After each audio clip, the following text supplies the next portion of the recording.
Welcome everyone. आज हम जो है वो जो दो टॉपिक्स रह गए हैं, जो कि है diffusion in gases and liquids, और दूसरा टॉपिक है हमारा ब्राउनियन मोशन। इसके बाद ये चैप्टर ख़त्म हो जाएगा, तो मेरी कोशिश है कि मैं आज ही इसको जल्दी से ख़त्म करवा दूँ। अब हम शुरू करते हैं diffusion in gases and liquids. अच्छा जी, डिफ्यूजन ऑफ गैसेस पढ़ेंगे पहले, फिर लिक्विड्स का पढ़ेंगे। डिफ्यूजन ऑफ गैसेस में वो कहते हैं कि इट इज़ ऑब्जर्व कि जब आप एक सैम्पल लेते हैं गैस का और उसको जो है वो एक क्लोज कंटेनर में डाल देते हैं, ठीक है जी। उसको आपने तो आप ये ऑब्ज़र्व करेंगे कि भाई जो मॉलिक्यूल्स हैं उसके वो बहुत जल्दी से स्प्रेड हो जाएंगे थ्रू आउट द कंटेनर। ऐसे ही अक्सर हमें अगर किसी कमरे में आपने परफ्यूम स्प्रे किया है, तो अगर कोई खड़ा हुआ है तो उसको फटाफट से जो है वो स्मेल आ जाती है। इसके अलावा जो है वो तो ये इस तरीके से जो है वो डिफ्यूजन हो गई है। वो जो पार्टिकल्स हैं, जो मॉलिक्यूल्स हैं, वो डिफ्यूज़ हो गए हैं और आप जो है वो स्मेल कर सकते हैं। इसके अलावा in some cases we can smell a gas as it diffuses throughout the close room. For example molecule हो गया परफ्यूम का थ्रू आउट द रूम, या फिर जो हाइड्रोजन सल्फाइड H2S गैस है जो स्प्रेड होती है लैब में। The spreading of a substance through a medium, जैसे कि एयर या फिर लिक्विड, उसको हम कहते हैं diffusion. The rate of diffusion of a substance depend करता है उसके मोलर मास या फिर डेंसिटी से।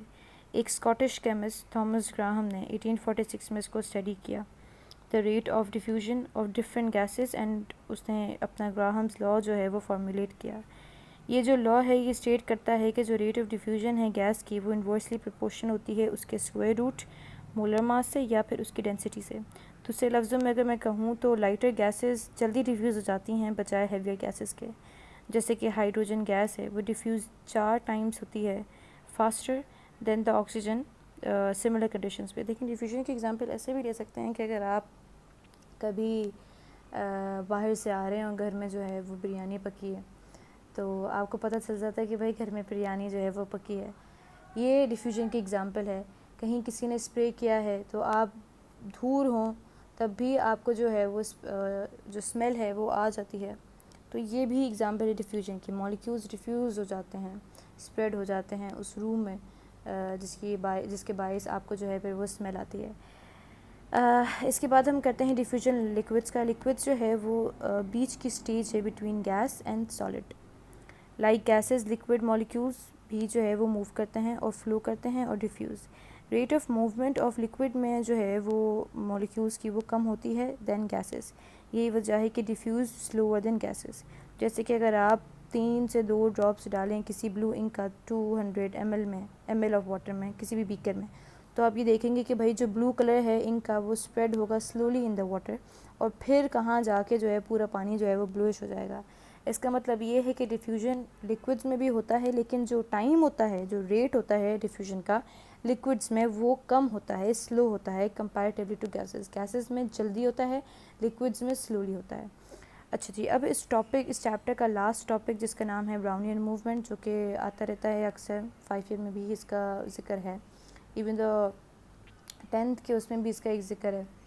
तो 10 सालाना पेपर्स जो होते हैं, यहाँ पे 5 सालाना जो होते हैं, 5 साल के पेपर्स, 5 साल के जो पेपर्स होते हैं। अच्छा जी, ब्राउनियन मूवमेंट शुरू करते हैं। ये जो प्रॉपर्टी है वो सबसे पहले ऑब्जर्व की थी एक ब्रिटिश बॉटनिस्ट जिसका नाम है रॉबर्ट ब्राउन 1827 में। During the movement of pollen grains in the water bye microscope से उसने ऑब्जर्व किया था। अगर आप किसी लिक्विड को ड्रॉप करते हैं, if a drop of liquid with particles उस पर डिस्पर्स हो जाता है। अगर आप किसी लिक्विड का ड्रॉप डालते हैं, ठीक है जी, और फिर आप उसको माइक्रोस्कोप में ऑब्ज़र्व करते हैं, तो आप ये देखेंगे कि भाई जो पार्टिकल्स हैं वो रेस्ट में नहीं हैं, बल्कि वो एक बेसुकूनी की हालत में हैं, जिसका ये है कि वो झूम रहे हैं, घूम रहे हैं, जिग जैग मोशन कर रहे हैं। सुकून से चैन से नहीं बैठ रहे हैं, बल्कि उनको घूमने के लिए चाहिए गोल गोल।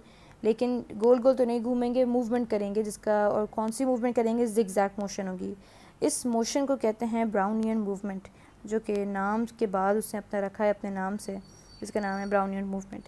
कंटिन्यूस, लगातार, रैपिड, बहुत ज़्यादा जिग जैग मोशन उन सस्पेंडेड, उन डिस्पर्स्ड पार्टिकल्स की जो मीडियम से जो है थ्रू द मीडियम, किसी भी मीडियम से, इस कॉल्ड ब्राउनियन मोशन। एग्जाम्पल ले लें, कुछ आपने पाउडर सल्फर लिया, पानी में डाला, उसको मिक्स किया, थोड़ा स्टर किया, हिलाया, हिलाने के बाद फ़िल्टर पेपर से उसको जो है वो फ़िल्टर किया सस्पेंडेड सल्फ़र को, तो कुछ सल्फ़र के पार्टिकल्स बहुत छोटे होंगे और वो ईज़िली जो है वो जो सुराख होंगे फ़िल्टर पेपर के उससे फ़िल्ट्रेट हो जाएंगे, पास हो जाएंगे। अब ये जो ड्रॉप है, इस now the drop of this filtrate, आप ये डालें जो फ़िल्ट्रेट किया था, जिसको फ़िल्टर किया था, ये डालें, स्लाइड पे रखें और उसको एग्ज़ामिन करें हाई पावर माइक्रोस्कोप पे, तो आप देखेंगे कि भाई ये जो पार्टिकल्स हैं ये रैंडम ब्राउनियन मोशन कर रहे हैं, यानी कि रैपिड रैंडम ज़िगज़ैग मोशन कर रहे हैं थ्रू द मीडियम। और जो मोशन है इसको हम कह रहे हैं ब्राउनियन मोशन। सुकून से नहीं बैठ रहे हैं, ज़िगज़ैग मोशन कर रहे हैं, बहुत तेज़ कर रहे हैं, लगातार कर रहे हैं, रुक नहीं रहे हैं। इसकी एग्ज़ाम्पल आप ये ले लें कि भाई ये लगातार जो है वो मूव करते रहेंगे करते रहेंगे करते रहेंगे, एक जगह सुकून से चैन से नहीं बैठेंगे। ये है ब्राउनियन मोशन मूवमेंट, ये ब्राउनियन मोशन। अच्छा जी, उम्मीद है कि ये चैप्टर मैंने कंप्लीट करवा दिया है। चैप्टर नंबर 6 आपको समझ आया होगा। कोई भी आपको परेशानी हो या कोई भी क्वेश्चन पूछना हो तो do let me know, either you can WhatsApp me या फिर आप कमेंट कर सकते हैं, मैं फॉर श्योर चेक कर लूँगी। सेकंड ऑफ़ ऑल, मैं पहले भी वीडियोस में कहती आई हूँ, अभी भी कह देती हूँ भाई कि अगर आपको फर्स्ट ईयर की नोट्स चाहिए तो मैंने अपने Insta page own made notes और किसी एक वीडियो में मैंने लिंक भी डाल दी है, आप जाके जो है वो देख लें उसको। चाहिए नोट्स, नहीं तो आपकी मर्ज़ी है, आप फ़ोटोकॉपी वाले भाई जो हैं उनसे ख़रीदें, उनको पैसे दें। और जो दुनिया है आपके हाथ में, जो मुर्शद है यानी कि मोबाइल जो है वो पाकिस्तानियों का मुर्शद है। वाकई मुर्शद इस्तेमाल की बात है, कैसे इस्तेमाल करते हैं। सही से इस्तेमाल करेंगे तो ये आपका उस्ताद बन जाएगा, और नहीं करेंगे तो फिर तबाही तो फिर होनी है। अच्छा जी, तो उम्मीद है कि समझ आया होगा। मैं इंशाल्लाह अब बायो का भी जो है वो कंप्लीट करा दूँगी। मैंने फाइलम्स तो डाल दिए हैं, लेकिन कुछ और भी टॉपिक्स इंशाल्लाह मैं ज़रूर डाल दूँगी उन्हें। और ये 5-6 चैप्टर्स तो जो है वो इंशाल्लाह करा दूँगी, लेकिन एक चैप्टर मैं केमिस्ट्री का करवा चुकी हूँ। फ़िज़िक्स हो गया है, थोड़ा बहुत चल रहा है, साथ साथ मैं लेती चल रही हूँ। जब मेरा मूड होता है केमिस्ट्री पढ़ने का तो मैं सोचती हूँ कि चलो आज केमिस्ट्री पढ़ा दूँ। थोड़ा बहुत फ़िज़िक्स, रोज़ाना इंसान थोड़ा बोर हो जाता है, केमिस्ट्री भी है, बायो भी है, तो फॉर श्योर जो है वो मैं इसको कंप्लीट करवा दूँगी। आज के लिए इतना ही, फिर इंशाल्लाह ताला मुलाकात होगी यूट्यूब के ज़रिए। मैं आपको पढ़ा दूँगी मज़ीद। अपना ख़याल रखिए, मेहनत कीजिए जी। अल्लाह हाफ़िज़।